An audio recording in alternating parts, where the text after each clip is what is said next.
poder, pues, debatir el tema de los 7 pecados capitales que ustedes ya de manera previa, pues, trabajaron.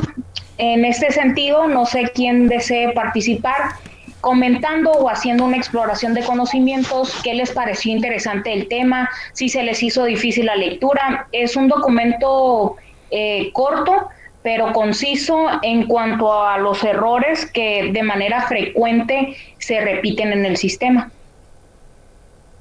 ¿Alguien que desee participar?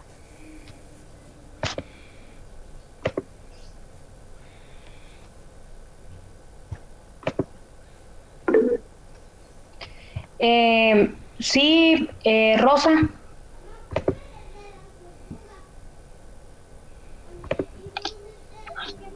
Sí, maestra, buenas tardes a todos. A mí me pareció el tema muy interesante porque frecuentemente me topo con esas situaciones en la práctica.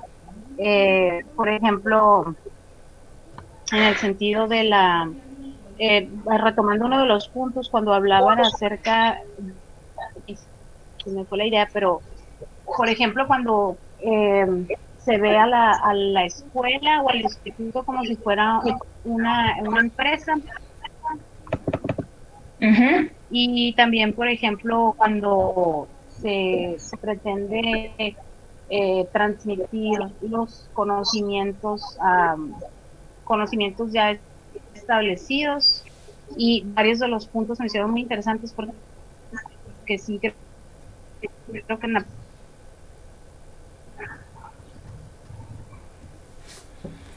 Ok, creo que se cortó un poquito su audio, Rosa. No sé si sea mi calidad del internet, pero al final se cortó.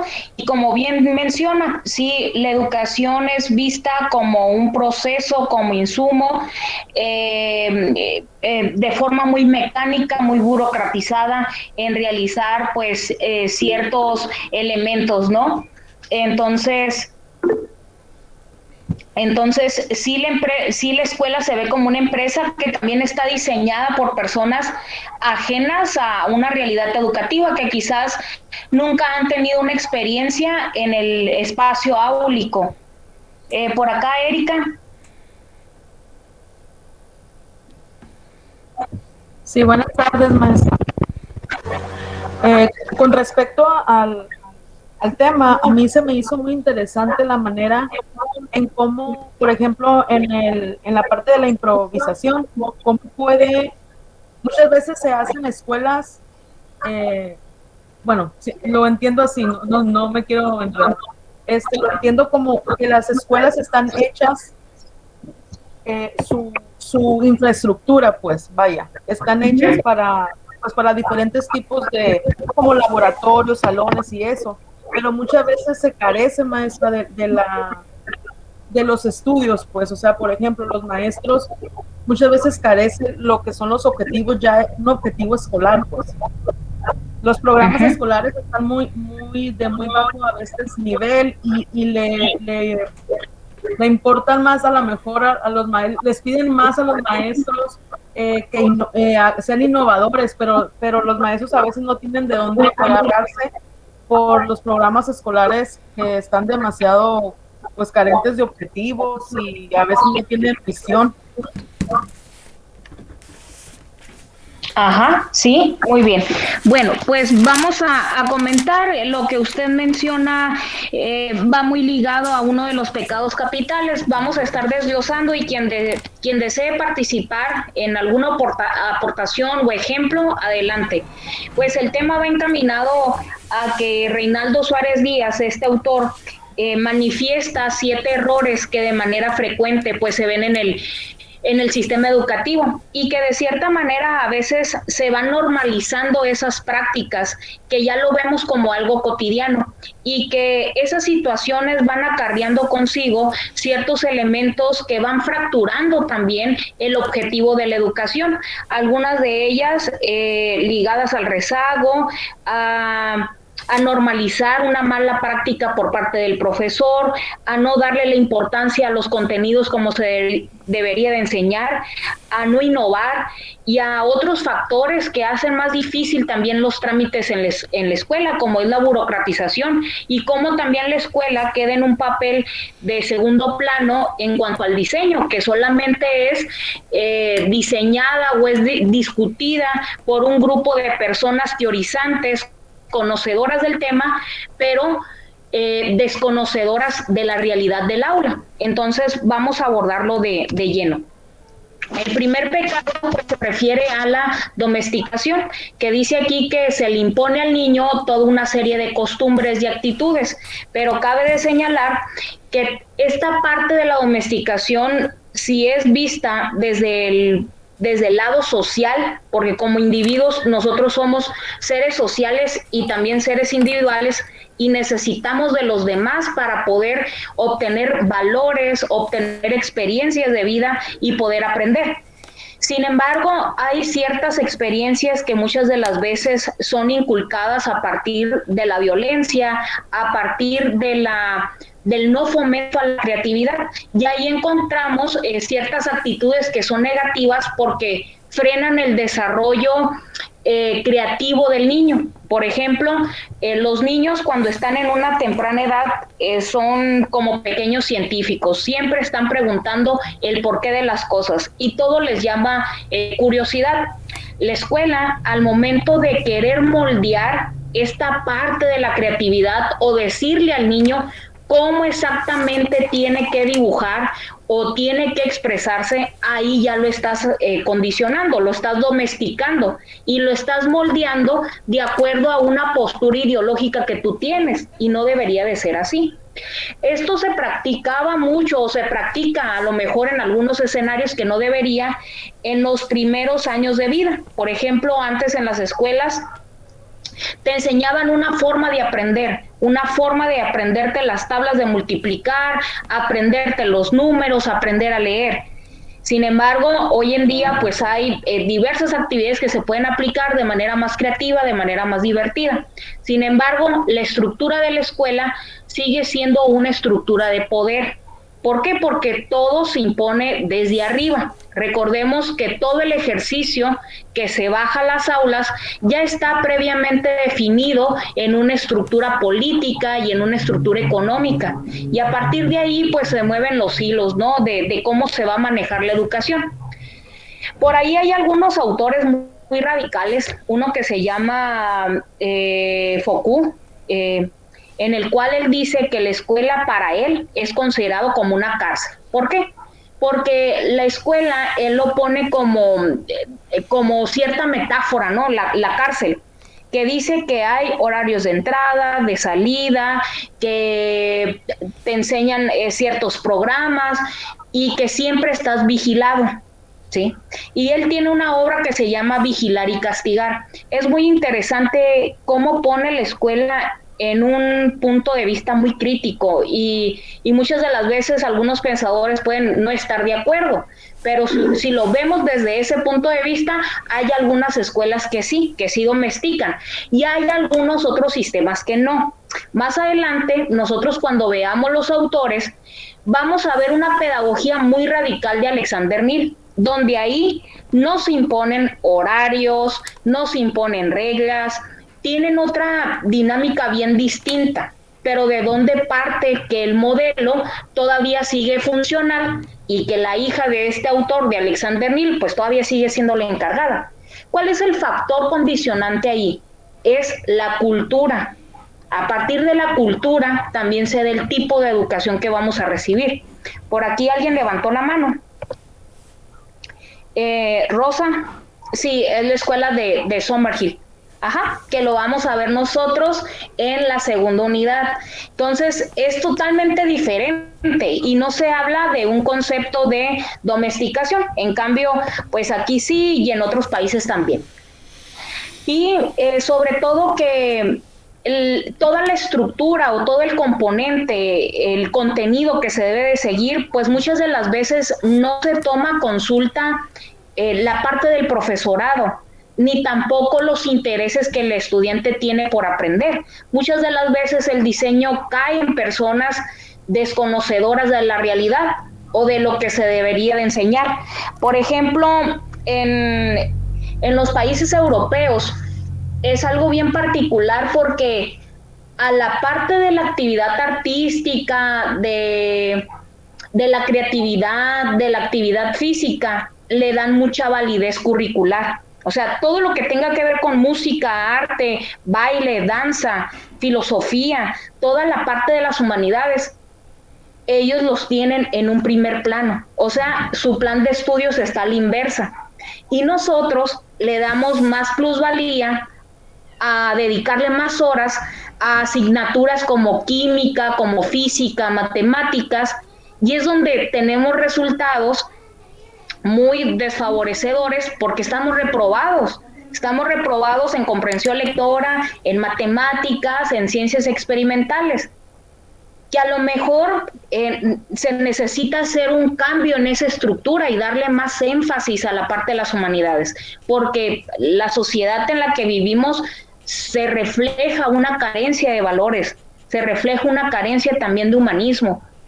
Y en otros países se trabaja de manera, pues sí, a la inversa, ¿no? Pones asignaturas donde le dedicas más horas y las asignaturas de mate también las sigues enseñando, pero no a un número de horas como aquí, ¿sí? A ver, ¿alguien más levantó la mano? ¿No? Bueno.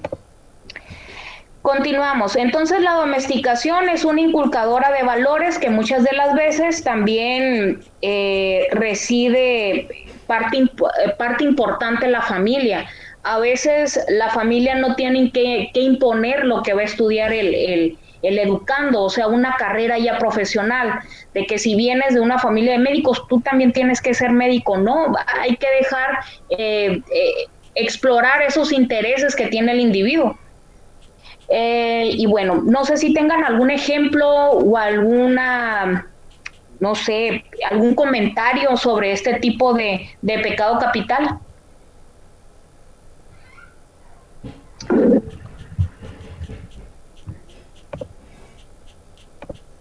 Maestra,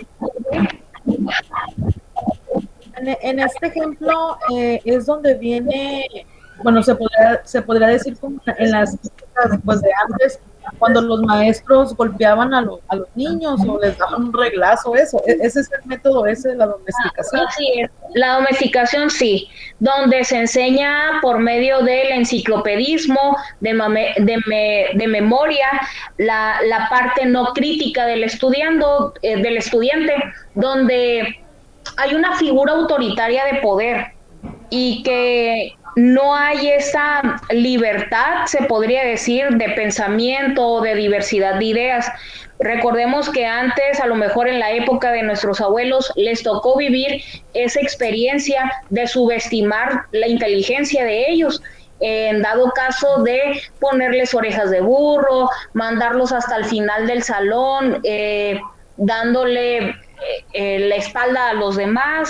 Entonces son prácticas que de cierta manera en aquella época eran normalizadas, pero hoy en día ya no, porque estás educando bajo un concepto de violencia y no se necesita. Entonces la domesticación también es moldear el pensamiento de alguien. Por ejemplo, antes el alumno no le podía decir a su profesor que estaba equivocado o que tenía un error, dado a que el profesor era el único que tenía el poder o que era el único que no se podía equivocar. Entonces el profesor moldeaba el pensamiento de los alumnos a pensar como él miraba la realidad, y recordemos que la percepción del mundo tiene múltiples realidades y que cada perspectiva tiene que ser respetada. Por acá, José.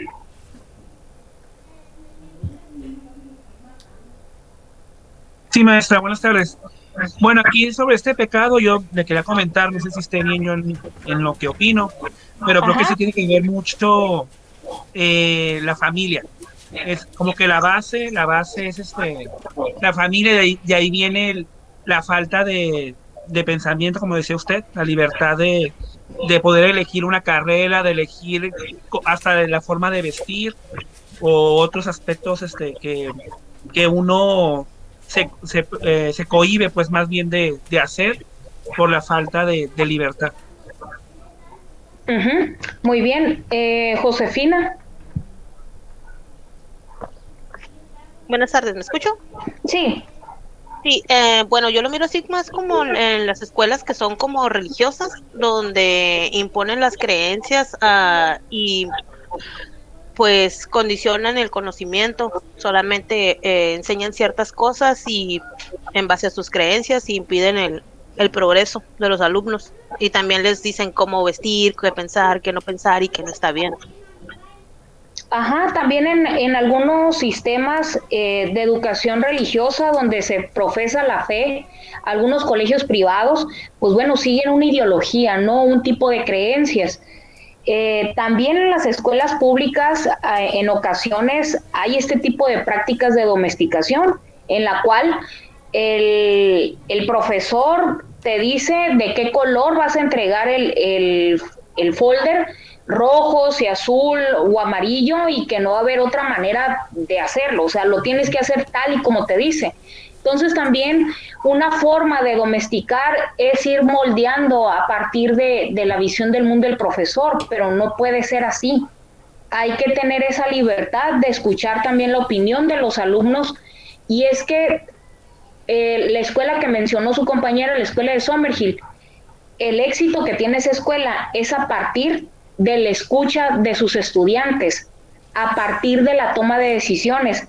Y aquí en México tenemos algo que todavía nos queda lo autoritario. Por ejemplo, a veces el primer día de clases, y yo creo que es algo que se ha ido normalizando, porque a veces el primer día de clases algunos profesores llegan y dicen, estas son las reglas: no masticar chicle, tirar la basura en su lugar, no platicar, etcétera, etcétera, ¿no? Que son como 10 o 15 reglas.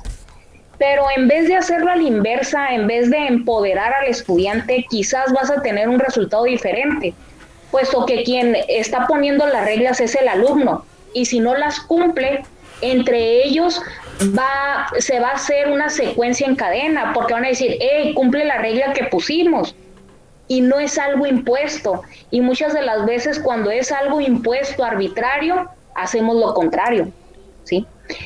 Por acá, Rosa. Sí, maestra, nada más iba a retomar el punto de lo que decía.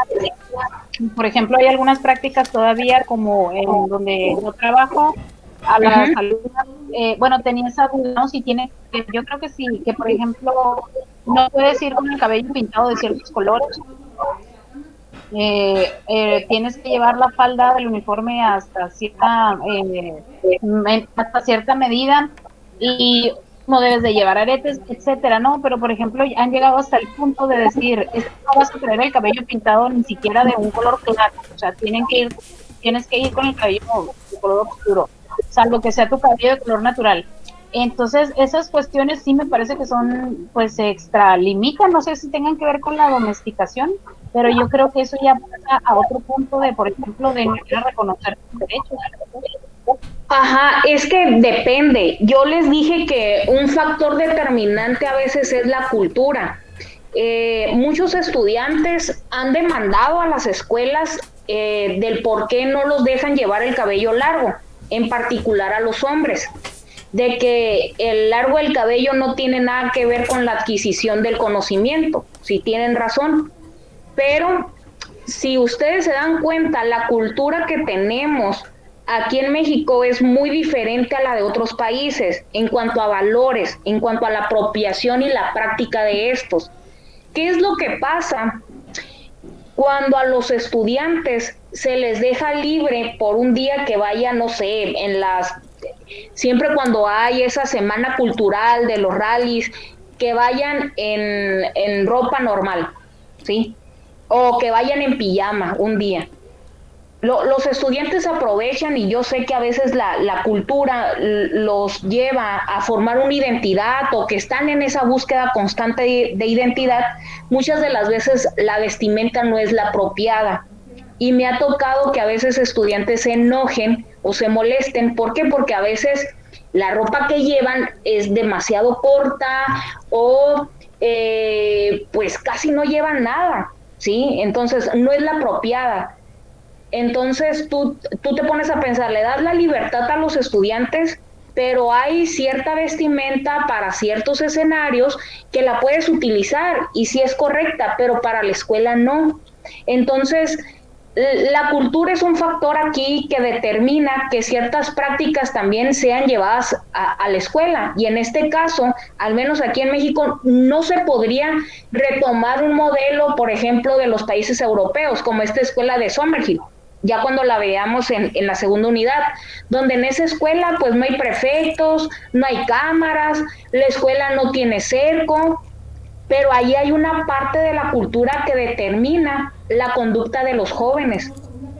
En dado caso, tú dejas la puerta abierta de la escuela y todos se te van, ¿no? Se te suben al camión, al taxi, se van a la plaza. Entonces, aquí, en la mayoría de la cultura que se tiene hacia la escuela, es de rechazo. Y quizás por estas malas prácticas que se han dado también a lo largo del tiempo. Y sí, la cuestión de la vestimenta, del cabello, pues hay un reglamento también que a veces se hace por higiene. Y por ahí, fíjense, hace como 2 o 3 años atrás hubo un problema en el aula donde pues unos estudiantes tenían piojos, ¿sí? Entonces, ahí la cuestión de la higiene, el corte del cabello, que vayan aseados, pues bueno, es parte de la cultura y no se les tiene que decir ya, pues a unos jóvenes, ya que en unos años van a ir al nivel superior. Como yo les digo, todo esto viene a veces desde casa. Y si tuviéramos otro tipo de cultura, quizás el tipo de educación que se practicara no fuese tan domesticadora, aunque no debe de llegar a un punto también de limitar la creatividad, ahí ya no.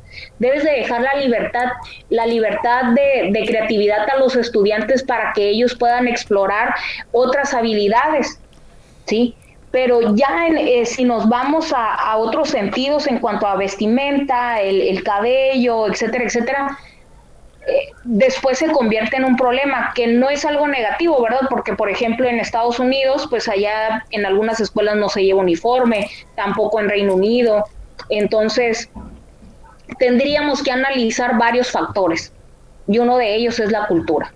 Y aquí tenemos un problema muy grande de eso, ¿sí? ¿Algún otro comentario? Sí.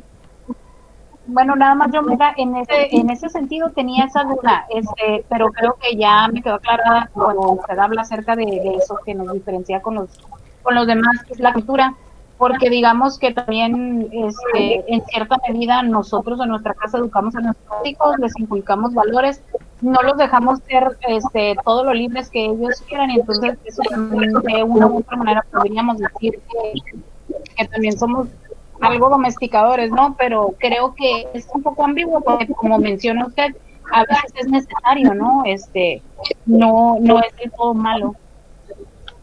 Sí, ajá, así es. Yo creo que aquí hay que ponerlo en una balanza, porque la inculcación de valores, siempre y cuando sean valores y no antivalores, pues es una práctica que se va a reflejar hacia los demás para vivir de manera armónica. Pero muchas de las veces en los hogares se fomentan los antivalores también.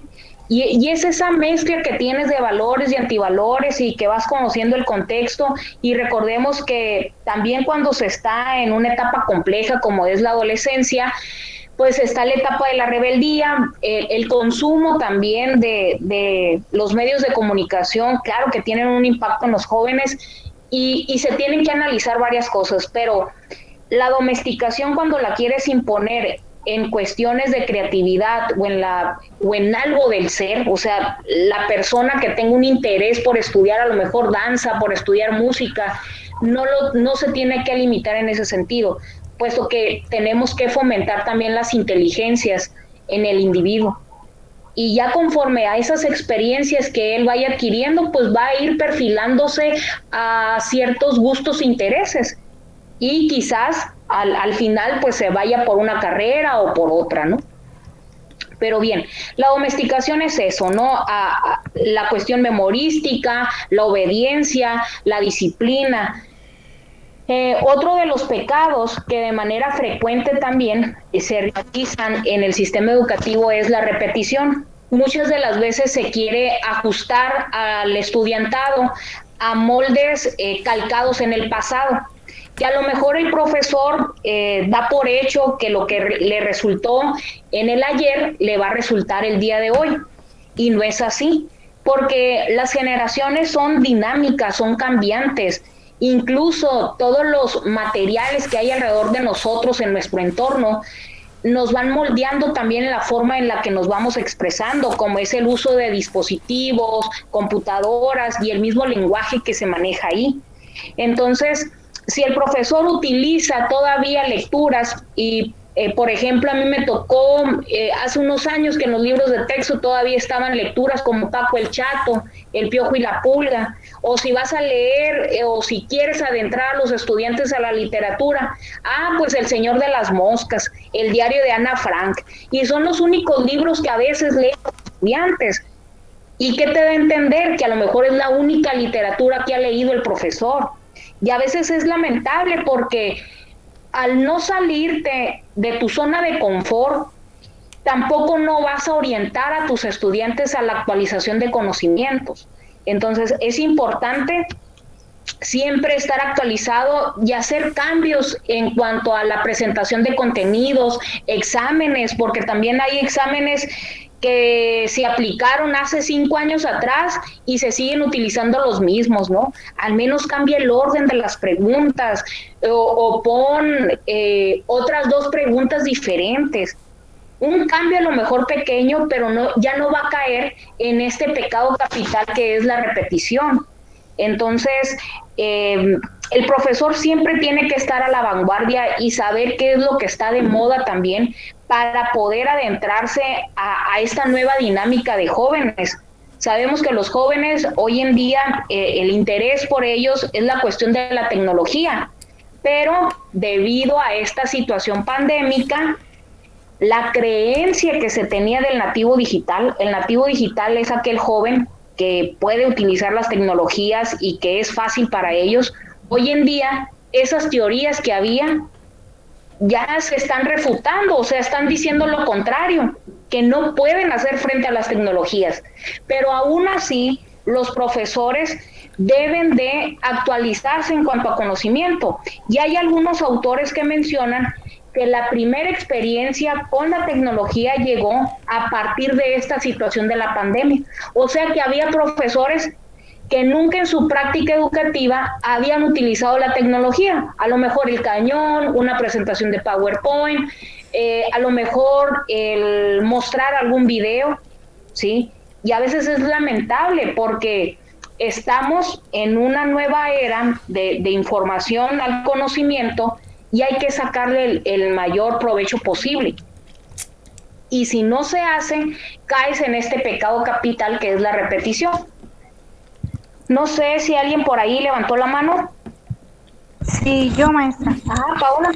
Sí, comentando eso de la repetición, ¿no? Pues decía de los exámenes que desde hace 5 años y todavía se hacen ahora, ¿no? Entonces, pues se cree que lo que funcionó en tiempo pasado puede funcionar pues ahora también, pues hablando de copiar y pegar pues la situación de los exámenes. Lo que dio resultado anteriormente, pues igual dicen que puede dar resultado ahora. Uh-huh. Sí, y caemos a lo mismo, ¿no? A prácticas muy, no antiguas, pero ya obsoletas y prácticas que no son interesantes para los estudiantes. Entonces, es importante estar en constante actualización, que sí lo está también el profesor, pero pues muchas de las veces los cursos no son lo suficientes o no han dado en el punto de solventar ciertas necesidades. o sea, para grupos numerosos. Por ejemplo, el profesor, cuando regresemos a la normalidad, que es lo presencial, con esta experiencia que se ha tenido con la tecnología, se espera que el profesor la siga utilizando y no caiga en este sentido en cuanto a la repetición. Sin embargo, a veces las prácticas que tú has llevado por varios años pues te mantienen en una etapa de confort, de seguridad, y dices, híjole, me da miedo ya utilizar la computadora ahora en lo presencial. Pero se tiene que hacer, porque lo ganado se va a ver perdido cuando se regrese a esta normalidad, a lo presencial, ¿no? Que cuánto falta, no lo sabemos, pero se supone que las prácticas en el aula de clases, al menos debe de haber un cambio, ¿sí? A partir de este escenario de crisis que se está presentando. ¿Alguna duda que tengan sobre este pecado capital de la repetición?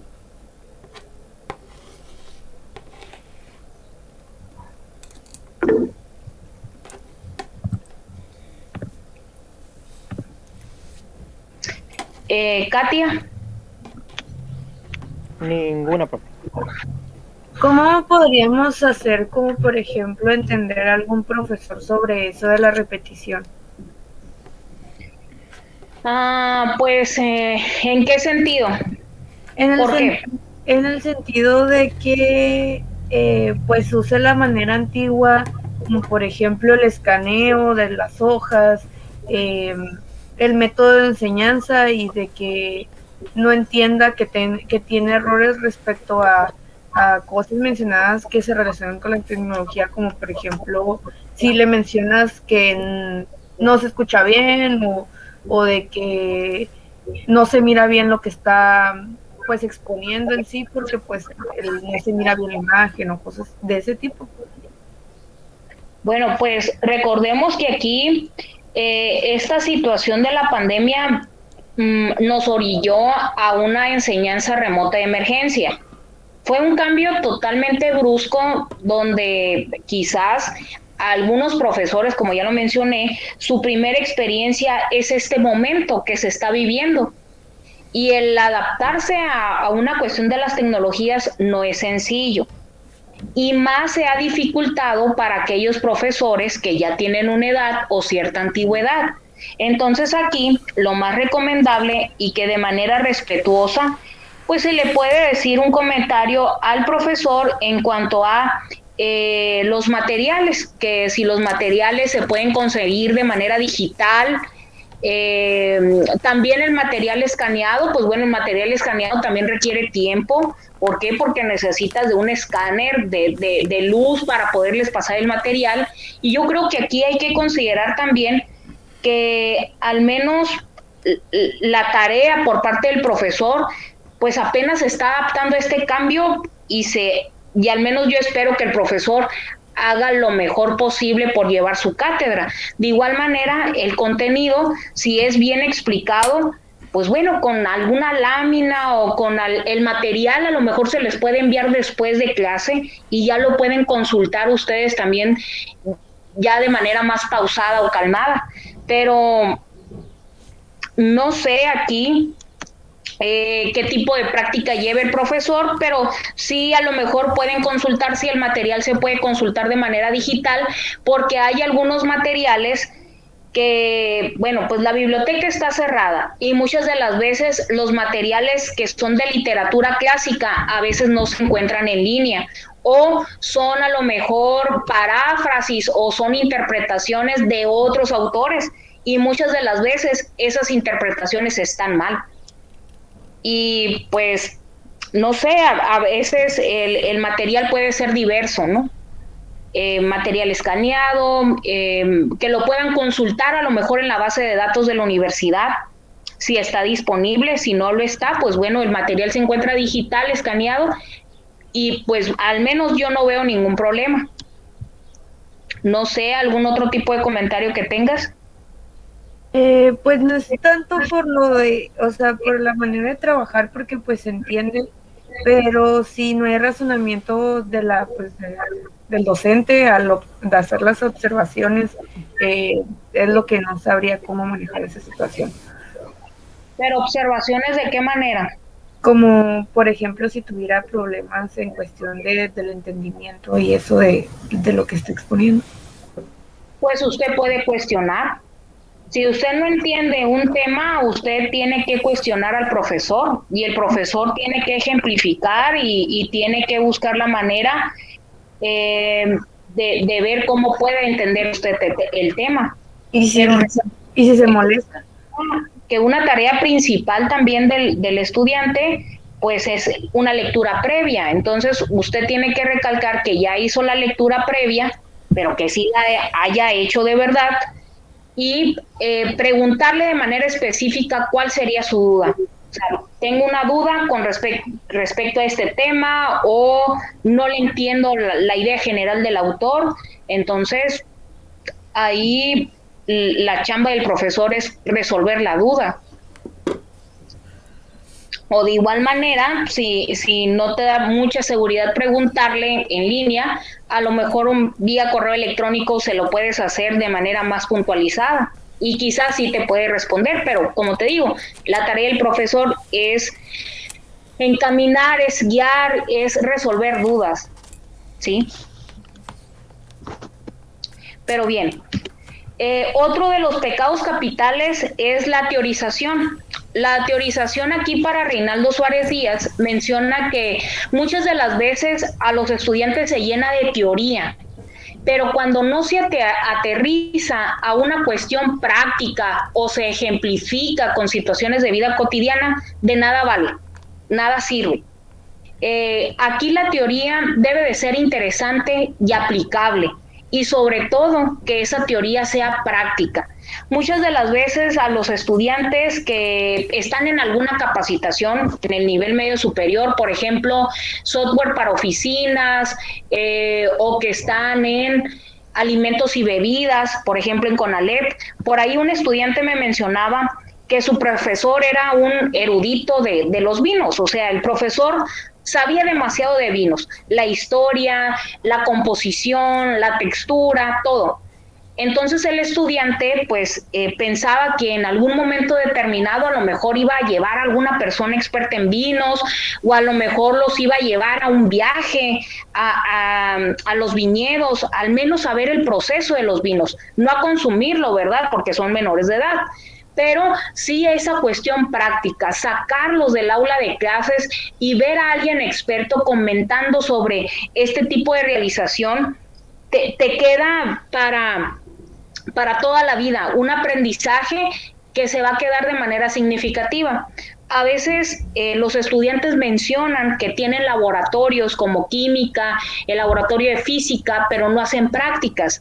Muchas de las veces, como ya les mencionaba, se cae en el pecado de la repetición, ¿sí? En el sentido de quieres repetir prácticas que a lo mejor en el pasado nunca hacías y tampoco las quieres hacer el día de hoy, pero los estudiantes se aburren. Por ahí una compañera decía, bueno, al menos hacer una práctica en el laboratorio de formular hipótesis o qué resultado tendríamos al mezclar dos elementos.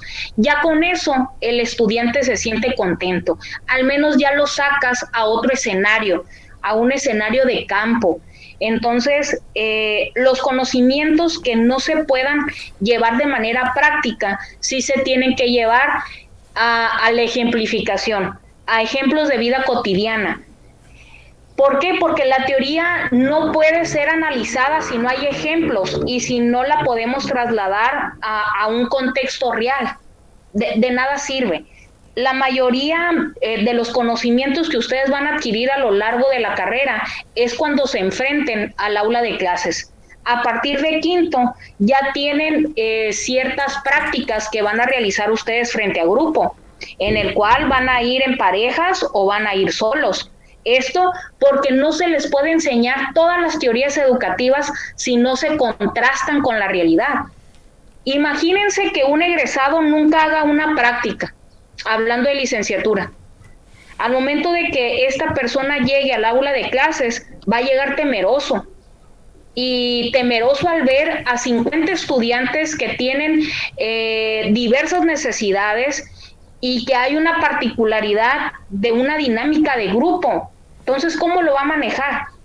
Se supone que durante la formación tú obtienes diferentes conocimientos prácticos de cómo llevar esas teorías, ¿no? Si realmente nos sirven o qué podemos rescatar, porque muchas de las veces la realidad nos arrebasa.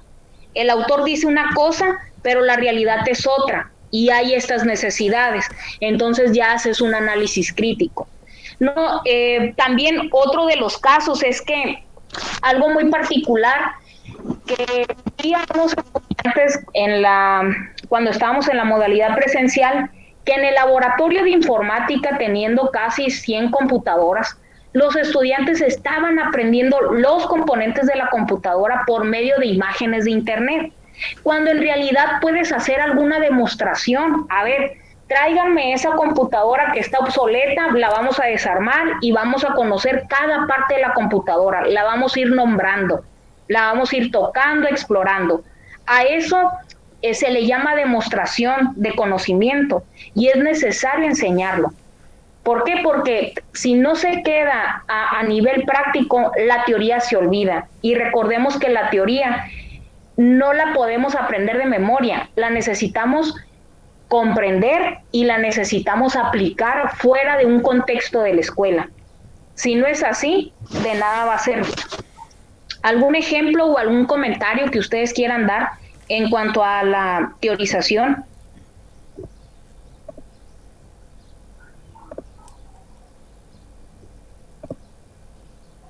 ¿Sí queda claro este concepto de teorización? Sí, profe. Sí, maestra. Maestra. Bueno, entonces, toda teoría para que sea práctica se debe de llevar por medio del ejemplo, por medio de la demostración. Como bien dice Reinaldo, el libro del estudiante es la realidad vivida. No es lo mismo estar en un entorno ya real a estar en la escuela. Incluso en la escuela puedes llevar pues ciertas escenarios quizás de práctica con los mismos compañeros, pero que nunca se quede a nivel enciclopédico, a nivel memorístico. Al menos llevarlo a situaciones, ¿no? Ya sea dramatizaciones, ya sea que se pongan de acuerdo en equipo, algo pequeño pero significativo. Otro de los pecados capitales es el academicismo. Aquí el academicismo es que se reduce a una cierta práctica, que es el aula de clases, y no sales de ahí, que es el pizarrón, los mesabancos, el maestro, los alumnos, y es todo. Y que te van a responder exámenes, pero que el día de mañana ya no se acuerdan qué venía en el examen. O sea, es como aprenderte un conocimiento y al día de mañana ya es efímero. O sea, no te sirvió de nada el haber estudiado toda la noche, porque no hay una aplicación útil a la realidad. Entonces, a eso se reduce. Hay profesores a veces que siguen al pie de la letra los contenidos de un plan y programa de estudios, pero recordemos que el profesor también tiene libertad de cátedra, que aquellos contenidos que a lo mejor él considere que no van a servir tanto, pues bueno, lo podemos cambiar por otros contenidos, ¿sí? Pero esta parte del academicismo es que muchas de las veces se cumple con las 40 horas de trabajo, se cumple de manera rígida también el programa, tal como te dice la actividad ahí, tal es como lo tienen que hacer los estudiantes cuando hay diversas formas de realizar alguna actividad. Por ahí me tocó el caso de un alumno que le encargaron una línea del tiempo, y recordemos que las líneas del tiempo son ordenadas de manera cronológica, por fechas, y que tienen ciertos eventos, ¿no? Entonces, la profesora quería la línea del tiempo en cierto material y con ciertos elementos, ¿no? Un número de fechas en específico. Y el alumno llevaba su trabajo, pero lo llevaba en un lago de patitos. O sea, ¿cómo es esto? Que cada patito, no sé cómo le haría el estudiante, a lo mejor lo recortó, los compró, que cada pato le ponía la fecha y le ponía el evento. Luego él al frente de los patos les puso como unas olas, como si fuera agua. Entonces él estuvo presentando su línea del tiempo y no se lo hicieron válido porque no cumplía con ciertos criterios que marcaba la carta descriptiva o la tabla de especificaciones. ¿Y qué te dice esto? Pues bueno, también vas aplicando un poco el tema de la domesticación, porque quieres que el alumno te entregue tal y como dice ese programa, plan y programa, pero no lo dejas incentivar la creatividad que él tiene. Si el alumno puede realizar mejor la actividad de la que yo se lo he explicado, adelante, lo puede realizar, siempre y cuando los contenidos pues sean acorde a la temática que se está abordando, ¿verdad? Entonces, pues ahí depende también de la flexibilidad por parte del profesor, pero muchas de las veces si hay esta rigidez, pues nace este problema de que tienes que entregar los trabajos tal y como te lo señalan, ¿sí? Sin salirte de un estándar, cuando en realidad pues puedes utilizar la libertad de cátedra, la autonomía curricular, que de cierta manera no está tan amplia de aplicarla, pero sí te da como cierta libertad de elegir otro tipo de lecturas, otro tipo de ejercicios. ¿Alguna duda que tengan sobre el academicismo? ¿O algún ejemplo? Y todavía bueno, a mí todavía se me hace un poquito peor cuando algún maestro no te da una rúbrica, no te dice cómo hacer el trabajo y cuando lo presentas, pues también le gusta y te lo rechaza, ¿no? Se me hace demasiado rígido. Ajá, sí, recordemos que para cada actividad hay ciertos criterios de evaluación y si el alumno está respetando el contenido, pero lo entregó de una forma diferente, yo considero que ahí es la rigidez por parte del profesor que está mal, es incorrecto, porque limitas la creatividad del estudiante, pero pues hay profesores que no lo piensan así, y lo cual pues es un problema, que no respetan ciertos criterios, lo consideran como una ofensa, y pues se vuelve algo complejo, algo hasta confuso también para el mismo estudiante. Josefina.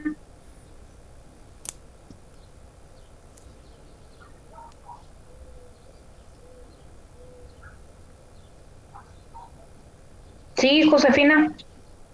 Ay, perdón, es que se me trabó. Maestra, es como ahorita, bueno, yo tomo ejemplo que nos ponen trabajos y nos ponen ciertos requisitos, entonces nosotros pues no nos explican cómo tenemos que hacer el trabajo, ¿verdad?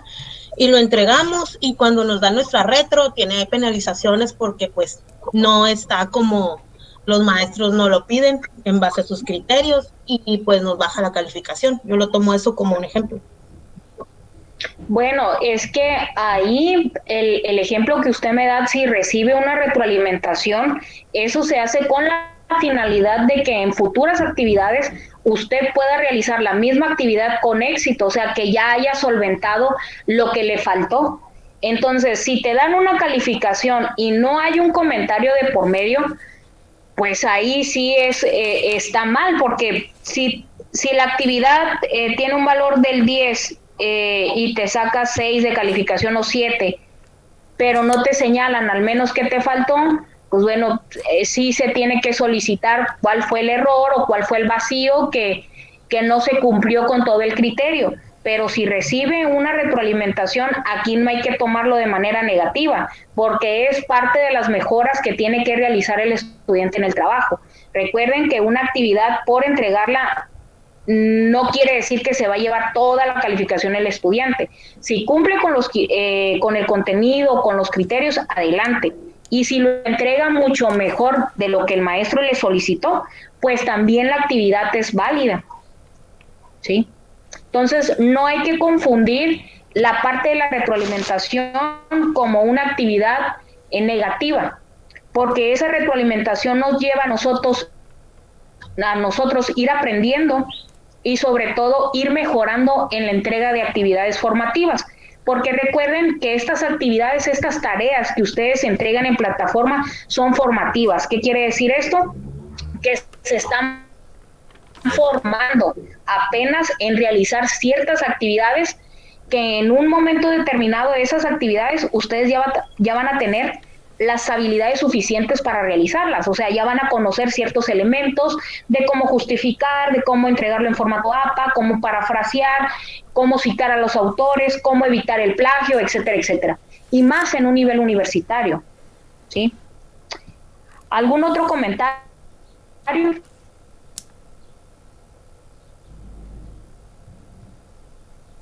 Bien. Otro de los pecados es la burocratización. Aquí la burocratización se caracteriza por esa superorganización que a veces hay en las escuelas y que cuando se requiere solventar un problema emergente, como es a lo mejor la falta de un mesabanco, dura mucho la escuela en dar la solución o que le den la solución. Por ejemplo, si tú en un aula de clases tienes 50 mesabancos, pero por una razón u otra, pues se quebró un mesabanco, ¿no? Ahora tienes 49, pero tú tienes 50 estudiantes. ¿Qué va a pasar? Que en cada sesión de clases el estudiante va a estar acarreando un mesabanco de un salón a otro. Que a lo mejor el estudiante se va a sentar con otro compañero y lo va a estar moleste y moleste, o se va a sentar en el piso. Entonces, la situación emergente que tú tienes es que necesitas otro mesabanco. ¿Qué es lo que hace la escuela? La escuela, todo el inmobiliario que tiene, mesabancos, escritorio, la silla del profesor, el pizarrón, todo está en inventario. Y lo que le solicitan a veces es que ese mesabanco se baje del padrón del inventario, se le tomen fotografías, se manda con oficio y de aquí que te contesten, ¿sí? Y luego que todavía solventes cuánto te cuesta un mesabanco, a lo mejor un presupuesto. Imagínense, se terminó el semestre y no tienes el mesabanco. Entonces hay ciertos procesos que a veces se hace difícil que a la escuela le den solución por esta cuestión de la burocratización y la complicada red de trámites y papeleo que hay de por medio. También en este sentido se considera la escuela como una empresa que solamente trabaja bajo insumos, proceso y productos, ¿no? Que los productos serían el educando, pero que se va olvidando de esta parte crítica y reflexiva del alumno. Y cuando está en sociedad, pues bueno, ¿quién es el culpable ahora de esas malas prácticas que a veces se hacen, ¿no? Al prestar un servicio, pues bueno, dicen que la escuela. Y muchas de las veces se van formando individuos que quizás la realidad es otra, que a lo mejor el plan y programa de estudios no es tan pertinente de lo que se necesita allá afuera. Al menos en las universidades, cada 5 años se están actualizando en planes y programas de estudio, cada una de las licenciaturas, y pasan por una cuestión de calidad en cuanto a planta docente de profesores, plan de estudios, la pertinencia social, la encuesta a los egresados, esto para poder tener mejoras en el plan y programa de estudios.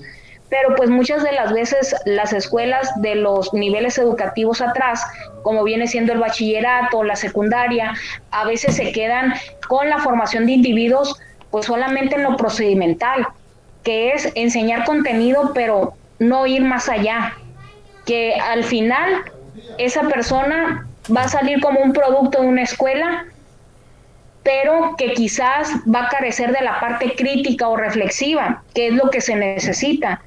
Y esto se necesita fomentar desde temprana edad. Desde temprana edad el pensamiento crítico siempre tiene que estar presente. ¿Sí? ¿Alguna duda o alguna pregunta sobre la burocratización? ¿Les ha pasado a ustedes que al momento de hacer algún trámite en la escuela sea muy tardado? Ya sea incluso el generar una constancia, el pagar a lo mejor los libros, el pagar una reinscripción, de que sacas el recibo, le tomas foto, lo envías. O sea, son como 5 procesos, cuando en realidad se puede hacer algo mucho más sencillo. algún ejemplo o si queda claro el pecado capital de la burocratización. Sí, está claro, profe. Oiga, un ejemplo de ello podría ser en ocasiones los créditos. Ya ve que puede pasar que no se capturen los créditos a tiempo y pues eso sea en sí un problema para el alumno, ¿no? Sí, puede ser también, ajá, va ligado. ¿Por qué? Porque a veces cuando se comete un error, dicen, es que es error del sistema, pero quién mueve el sistema en sí? Pues una persona, ¿no? El sistema no se mueve por sí solo y muchas de las veces las personas dicen, ay, pues sabes qué, no se capturaron los créditos, fue un error del sistema. No, es que fue un error de la persona que estuvo capturando a lo mejor mal o no puso atención, y para dar solución a ese tipo de casos a veces es muy tardado. No sé si les tocó a ustedes ver el caso de un joven, creo que va para la Facultad de Tijuana de Ciencias Sociales. Lo entrevistaron hace poco, el mes pasado. Es de nuevo ingreso, que resulta que este joven hizo todo su proceso para entrar a la universidad, pero hubo un problema que quizás la culpa no fue de él, porque capturó y adjuntó todo el papeleo que le solicitaron, pero al final no se quedó registrado y por esa razón no le podían dar el proceso de admisión y tampoco el pago de la inscripción. Al final sí se pudo solventar, pero batalló mucho el joven, de tal manera que la noticia pues se volvió viral en las redes sociales, lo fueron a entrevistar, salió en el Canal 3, entonces se hizo mucho ruido de por medio.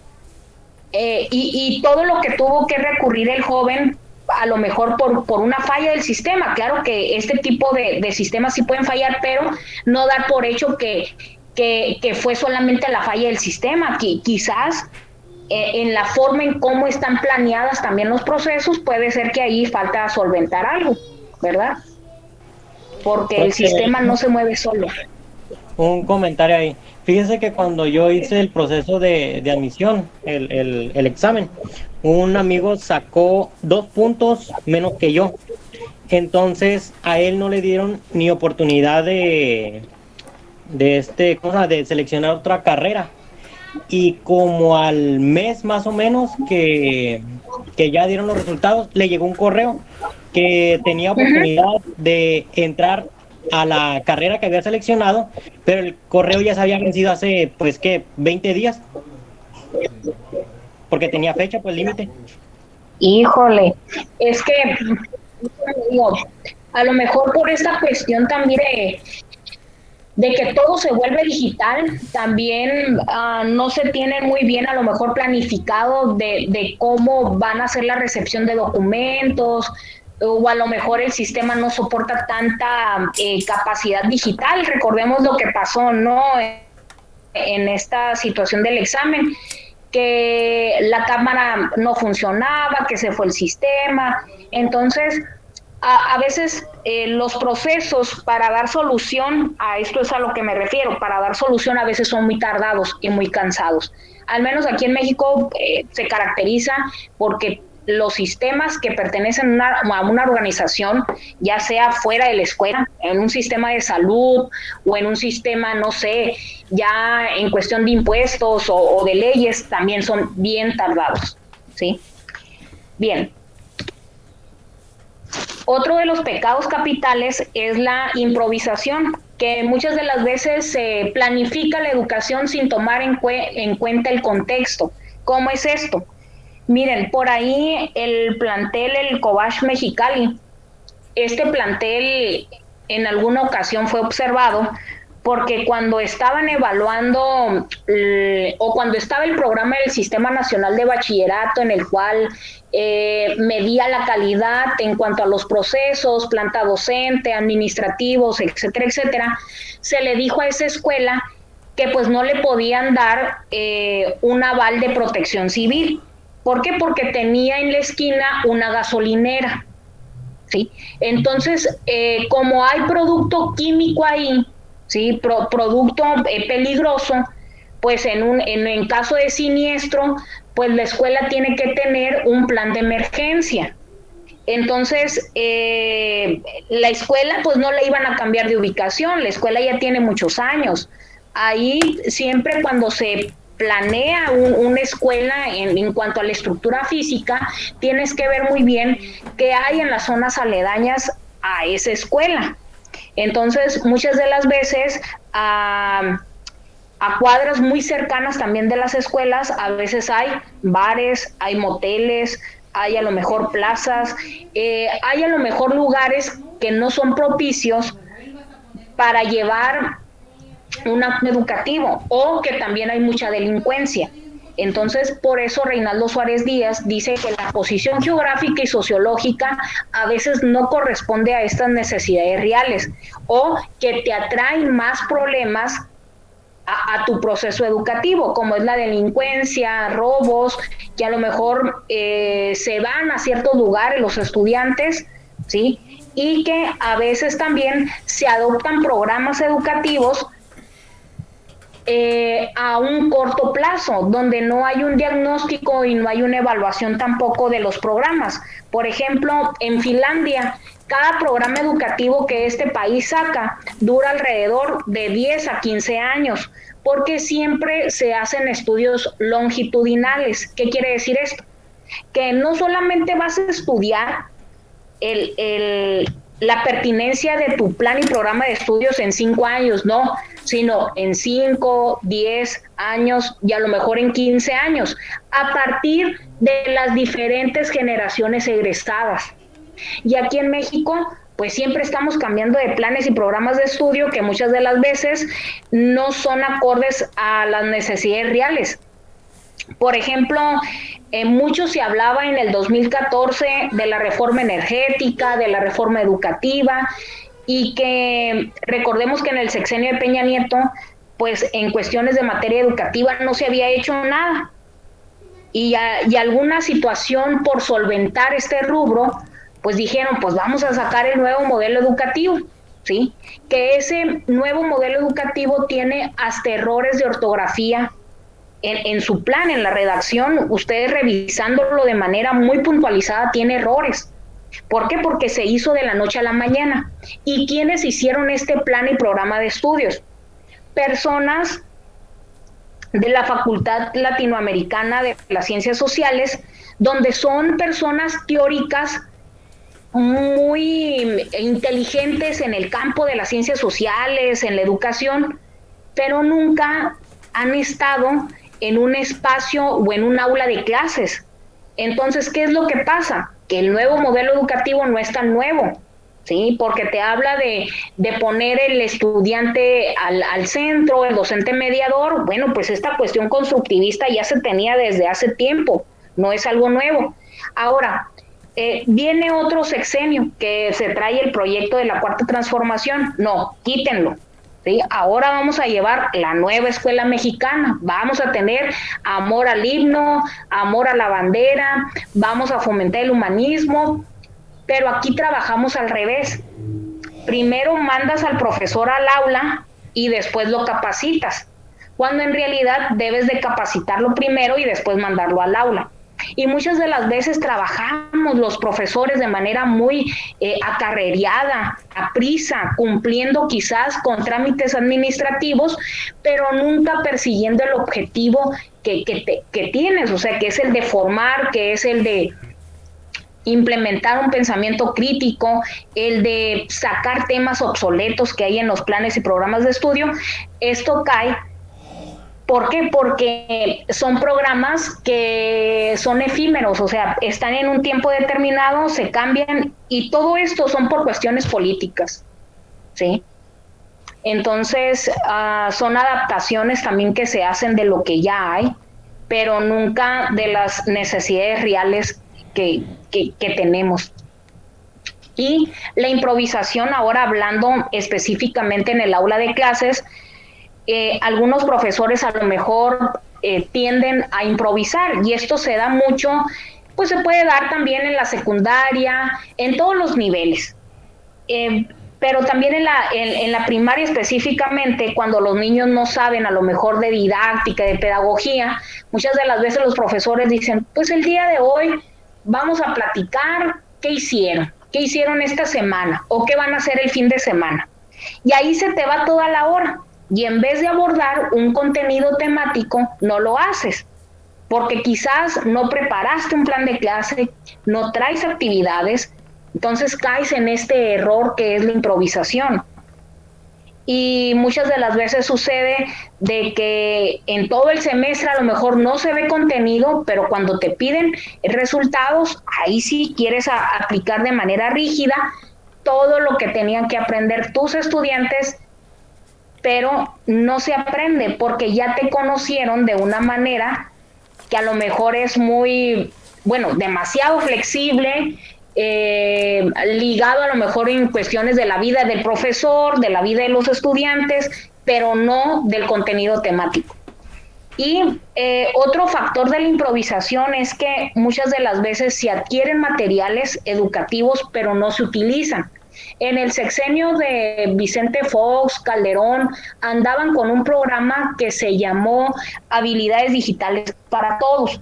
Este programa era el de equipar a las escuelas de cañones y de pizarrones electrónicos.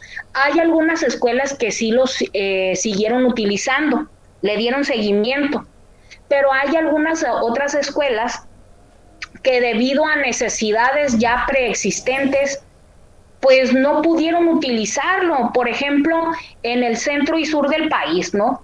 Que dotaron a los niños de las comunidades rurales de pizarrones electrónicos, de cañones y todo, ¿no? Se tomaron la fotografía, muy bonito, para enviarlo, esto a las páginas de educación, ¿no?, internacionales como la OCDE. Y bueno, total de que los niños al momento de querer prender el cañón o el pizarrón electrónico, pues no tenían electricidad y se cae en esta cuestión de la improvisación. O sea, equipas a las escuelas pero sin ver otras necesidades emergentes como es la luz. ¿Y qué pasa con todo ese equipo? Pues bueno, a lo mejor ahí se queda y ya no se utiliza y se olvida y se vuelve algo obsoleto, ¿sí? Y de eso se trata. ¿Algún comentario? ¿Sí queda claro el de la improvisación? Sí, maestra. Sí, bueno. Y el de la elitización, bueno, pues aquí Reinaldo Suárez Díaz menciona que la educación se planifica por un grupo de personas, expertos, teorizantes, pero que desconocen de esta realidad educativa, como ya se los mencionaba. Que también la educación se concentra también en ciertas minorías que tienen el capital para acceder a una mejor educación. Por ejemplo, el método Montessori. Las escuelas con el método Montessori, pues bueno, el método Montessori para algunos es muy bueno, para otros no. Hay diferentes comentarios, pero lo que sí es que este método se ha adaptado a las cuestiones de innovación de la tecnología, entre otros factores, ¿no? Pero este tipo de método, pues solamente pueden acceder a aquellos estudiantes donde en la familia existe el capital suficiente para pagar las colegiaturas. Y las colegiaturas rondan alrededor de unos, a lo mejor 3,000 o 4,000 pesos. Entonces, la educación a veces va siendo excluyente, donde no todo el mundo tiene cabida para poder entrar a ese tipo de educación, ¿verdad? Entonces, también de cierta manera se va formando de manera elitista la educación o el consumo de esta, como una empresa o como consumo de negocio, y no debería de ser así, pero pues bueno, es el negocio también a veces de las escuelas privadas, ¿sí? Y que muchas de las veces se considera la escuela privada como de mayor calidad, cuando a veces en algunos escenarios de evaluación pues no es así. A veces la escuela pública está al mismo margen. Es que todo depende también de la persona que esté frente a grupo. Si la persona cumple con su trabajo, con su chamba, se pone esa camiseta de vocación porque te gusta lo que haces, no hay ningún problema. Pero ya cuando realizas una práctica porque solamente te quedó el de, híjole, me dieron trabajo de profe y no encuentro otro trabajo, pues ya lo que salga. Ahí radica el problema. ¿Por qué? Porque tú tienes una responsabilidad que es formar y tener paciencia también en estos procesos de educación. Recordemos que no todos aprenden por igual y que quizás lo que aprendieron el ciclo anterior, no todo quedó bien establecido, que se necesitan solventar conocimientos. Y eso es lo que tiene que reflexionar también el docente. Y también reflexionar el padre de familia y también reflexionar el mismo sistema. ¿Por qué? Porque al mencionar todos estos pecados capitales, al menos la figura del profesor está presente en cada uno de ellos. Pero la figura del profesor en nuestro contexto es una figura que ya no es de respeto, incluso es una figura que está distorsionada, cuando en otros países la figura del profesor sigue siendo de respeto, sigue siendo de sabiduría, sigue siendo de una persona que se sigue preparándose, que se sigue actualizando, y hoy en día ya no. Entonces, este tipo de pecados capitales, recordemos que muchas de las veces incluso los estudiantes a veces se vuelven un poco cómplices en cuanto a la cuestión de la repetición, en cuestión del academicismo, ¿sí? Porque el alumno tiene que cuestionar, tiene que preguntar y tiene que indagar más allá de lo que le enseña la escuela. Y el profesor, claro que tiene que hacer su trabajo con responsabilidad, pero pues esto ya depende de cada quien, no puedes tú cambiar la realidad de todos, pero al menos las personas que tienes a tu cargo, o sea, quienes son tus estudiantes, incentivarlos más allá, ¿sí? Que les quede un aprendizaje significativo, que puedas hacer lo que está a tu alcance para que el estudiante le interese tu clase. Muchas de las veces el profesor le tiene que vender la clase al estudiante para que entre, para que no se la pintee, para que no se vaya, ¿sí? ¿Alguna duda que tengan? ¿Algún comentario de los pecados capitales? No, profe. ¿No? No. No, profe, todo bien. Bueno, en la plataforma de Blackboard voy a habilitar un ejercicio que van a responder.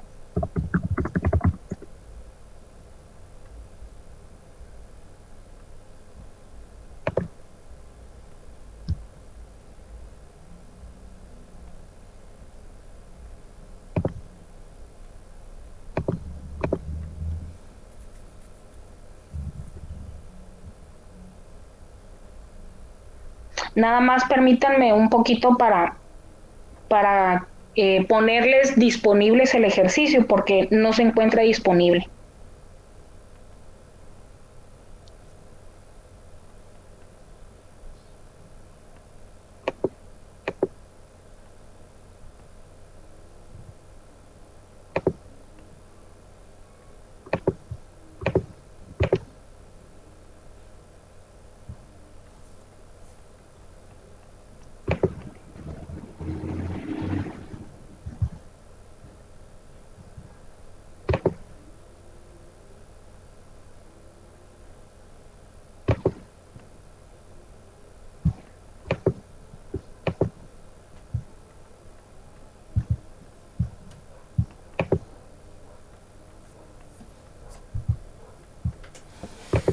Van a entrar a la carpeta que dice Meta 1.2 y van a resolver el test de retroalimentación que dice 7 pecados capitales.